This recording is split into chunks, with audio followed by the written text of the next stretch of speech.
ओम नमो भगवते वासुदेवाय। श्रीमद् भागवत महापुराण की कथा। कृष्णं नारायणं वन्दे, कृष्णं वन्दे व्रजप्रियम्, कृष्णं द्वैपायनं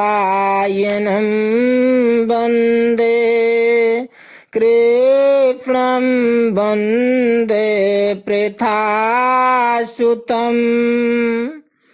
अथ पंचमस्कन्धः तृतीयोऽध्यायः। राजा नाभि का चरित्र। बोलो वृंदावन बिहारी लाल की जय। श्री शुकदेव जी कहते हैं, राजन, आग्निद्र के पुत्र नाभि के कोई संतान न थी, इसलिए उन्होंने अपनी भार्या मेरु देवी के सहित पुत्र की कामना से एकाग्र पूर्वक भगवान यज्ञ पुरुष का यजन किया। यद्यपि सुंदर अंगों वाले श्री भगवान द्रव्य, देश, काल, मंत्र, ऋत्विज, दक्षिणा और विधि इन यज्ञ के साधनों से सहज में नहीं मिलते, तथापि वे भक्तों पर तो कृपा करते ही हैं। इसलिए जब महाराज नाभि ने श्रद्धा पूर्वक विशुद्ध भाव से उनकी आराधना की, तब उनका चित्त अपने भक्त का अभीष्ट कार्य करने के लिए उत्सुक हो गया। यद्यपि उनका स्वरूप सर्वथा स्वतंत्र है, तथापि उन्होंने प्रवर्ग्य कर्म का अनुष्ठान होते समय उसे मन और नयनों को आनंद देने वाले अवयवों से युक्त अति सुंदर हृदयाकर्षक मूर्ति में प्रकट किया। उनके श्री अंग में रेशमी पीतांबर था, वक्ष स्थल पर सुमनोहर श्री वत्स चिन्ह सुशोभित था, भुजाओं में शंख, चक्र, गदा, पद्म तथा गले में वनमाला और कौस्तुभ मणि की शोभा थी।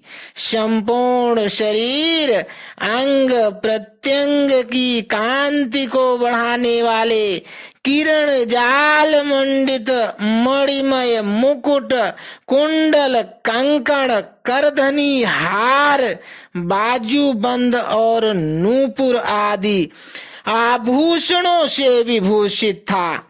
ऐसे परम तेजस्वी चतुर्भुज मूर्ति पुरुष विवेशवी को प्रकट हुआ देख ऋत्विज सदस्य और यजमान आदि सभी लोग ऐसे आह्लादित हुए जैसे निर्धन पुरुष अपार धनराशि पाकर फूला नहीं समाता। फिर सभी ने सिर झुकाकर अत्यंत आदर पूर्वक प्रभु की अर्घ्य द्वारा पूजा की और ऋतुजों ने उनकी स्तुति की। ऋतुजों ने कहा, पूज्यतम, हम आपके अनुगत भक्त हैं, आप हमारे पुनः पुनः पूजनीय हैं, किंतु हम आपकी पूजा करना क्या जाने। हम तो बार बार आपको नमस्कार करते हैं, इतना ही हमें महापुरुषों ने सिखाया है। आप प्रकृति और पुरुष से भी परे हैं, फिर प्राकृत गुणों के कार्यभूत इस प्रपंच में बुद्धि फंस जाने से आपके गुणगान में सर्वथा असमर्थ ऐसा कौन पुरुष है जो प्राकृत नाम, रूप एवं आकृति के द्वारा आपके स्वरूप का निरूपण कर सके। आप साक्षात परमेश्वर हैं, आपके परम मंगलमय गुण संपूर्ण जनता के दुखों का दमन करने वाले हैं। यदि कोई उन्हें वर्णन करने का साहस भी करेगा तो केवल उनके एक देश का ही वर्णन कर सकेगा। किंतु प्रभो, यदि आपके भक्त प्रेम गदगद वाणी से स्तुति करते हुए सामान्य जल, विशुद्ध पल्लव, तुलसी और दूब के अंकुर आदि सामग्री से ही आपकी पूजा करते हैं तो भी आप सब प्रकार संतुष्ट हो जाते हैं।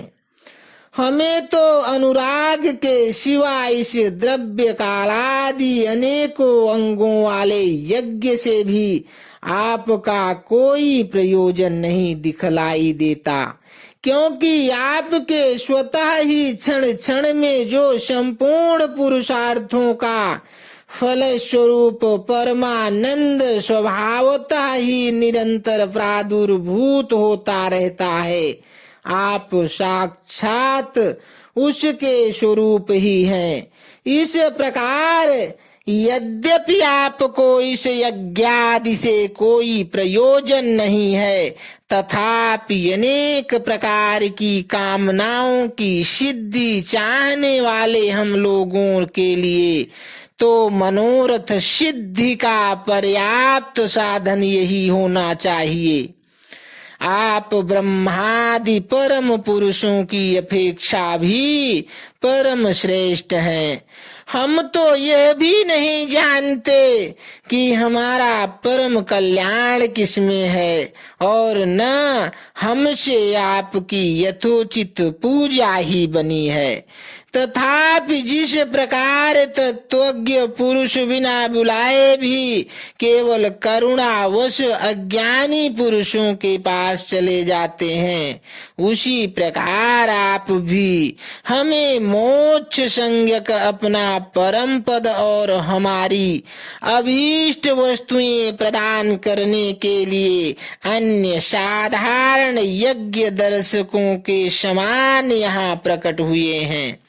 पूज्यतम, हमें सबसे बड़ा वर तो आपने यही दे दिया कि ब्रह्मादि समस्त वरदायकों में श्रेष्ठ होकर भी आप राजर्षि नाभ की इस यज्ञशाला में साक्षात हमारे नेत्रों के सामने प्रकट हो गए। अब हम और वर क्या मांगे? प्रभो, आपके गुण गणों का गान परम मंगलमय है। जिन्होंने वैराग्य से प्रज्वलित हुई ज्ञानाग्नि के द्वारा अपने अंतःकरण के राग द्वेषादि संपूर्ण मलों को जला डाला है, अतएव जिनका स्वभाव आपके ही समान शांत है, वे आत्माराम मुनिगण भी निरंतर आपके गुणों का गान ही किया करते हैं। अतः हम आपसे यही वर मांगते हैं कि गिरने, ठोकर खाने, छींकने अथवा जम्हाई लेने और संकट आदि के समय एवं ज्वर और मरणादि की अवस्थाओं में आपका स्मरण न हो सकने पर भी किसी प्रकार आपके सकल कलिमल विनाशक भक्त वत्सल दीन बंधु आदि गुण द्योतक नामों का हम उच्चारण कर सकें। इसके सिवा कहने योग्य न होने पर भी एक प्रार्थना और है। आप साक्षात परमेश्वर हैं। स्वर्ग अपवर्ग आदि ऐसी कोई वस्तु नहीं है जिसे आप न दे सकें। तथापि जैसे कोई कंगाल किसी धन लुटाने वाले परम उदार पुरुष के पास पहुंचकर भी उससे भूसा ही मांगे, उसी प्रकार हमारे यजमान ये राजर्षि नाभि संतान को ही परम पुरुषार्थ मानकर आपके ही समान पुत्र पाने के लिए आपकी आराधना कर रहे हैं। यह कोई आश्चर्य की बात नहीं है। आपकी माया का पार कोई नहीं पा सकता और न वह किसी के वश में ही आ सकती है। जिन लोगों ने महापुरुषों के चरणों का आश्रय नहीं लिया, उनमें ऐसा कौन है जो उसके वश में नहीं होता। उसकी बुद्धि पर उसका पर्दा नहीं पड़ जाता और विषय रूप विष का वेग उसके स्वभाव को दूषित नहीं कर देता। देव देव, आप भक्तों के बड़े बड़े काम कर देते हैं। हम मंदमतियों ने कामनावश इस तुच्छ कार्य के लिए आपका वाहन किया है। यह आपका अनादर ही है, किंतु आप समदर्शी हैं, अतः हम अज्ञानियों की इस धृष्टता को आप क्षमा करें। श्री सुखदेव जी कहते हैं, राजन, वर्षाधिपति नाभि के पूज्य ऋतुजों ने प्रभु के चरणों की वंदना करके जब पूर्वोक्त स्तोत्र से स्तुति की, तब देव श्रेष्ठ श्री हरि ने करुणावश इस प्रकार कहा। श्री भगवान ने कहा, ऋषियों, बड़े असमंजस की बात है। आप सब सत्यवादी महात्मा हैं। आपने मुझसे यह बड़ा दुर्लभ वर मांगा है कि राजर्षि नाभि के मेरे समान पुत्र हो। मुनियों, मेरे समान तो मैं ही हूँ, क्योंकि मैं अद्वितीय हूँ। तो भी ब्राह्मणों का वचन मिथ्या नहीं होना चाहिए। द्विजकुल मेरा ही तो मुख ही है।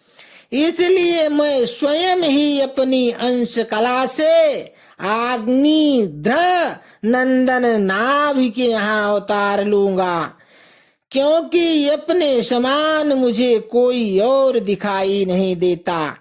श्री सुखदेव जी कहते हैं कि महारानी मेरु देवी के सुनते हुए उसके पति से इस प्रकार कहकर भगवान अंतर ध्यान हो गए। विष्णु दत्त परीक्षित उस यज्ञ में महर्षियों द्वारा इस प्रकार प्रसन्न किए जाने पर श्री भगवान महाराज नाभि का प्रिय करने के लिए उनके रनिवास में महारानी मेरु देवी के गर्भ से दिगंबर सन्यासी और ऊर्ध्वरेता मुनियों का धर्म प्रकट करने के लिए शुद्ध सत्वमय विग्रह से प्रकट हुए। इति श्रीमद्भागवते महापुराणे पारमहंस्यां संहितायां पंचम स्कंधे नाभिचरिते ऋषभावतारो नाम तृतीयोऽध्यायः।